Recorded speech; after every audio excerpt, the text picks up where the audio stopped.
Okay, so we're looking at compound shapes. Now, we've looked at most areas, most basic areas, and now this is what we call compound shapes, so it's built up of a few areas. Now, what I've got here is a shape that we don't really know. Now, there's three ways you could do this. You can make this into a rectangle, big rectangle, and we could take away this bit here, or we could divide it down here. So we've got a rectangle here and a rectangle here, or we could divide it there. It looks like a square, and this is a rectangle. So what I'm going to do is I'm just going to divide that just there like that. Now what I tend to do is label up all the sides. So if we know this is 3 here and this is 8 here, this has to be 5 here. If this is 10 all the way across and this is 4 here, this has to be 6 centimeters here. This makes it a little bit easier. So this area here is 6 times 3, which is 18.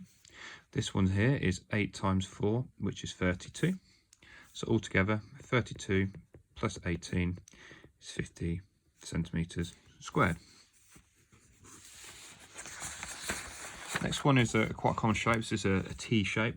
This 7 relates to this bit here. We've got 12 here. So if we've got 12 here, we know that's 4 and that's 3.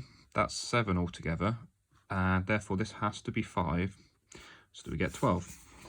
This one's 2, it's the same as this side here, and this one's 7, it's the same as this side here. Now we could do this a few ways. We could split it there and have a rectangle and a rectangle, or we could split it there and there and have sort of 3 rectangles. I'm going to split it here. So this here is 12 times 2, which is 24. And this bit here is 7 times 5, which is 35. So altogether, we have got 59 centimeters squared.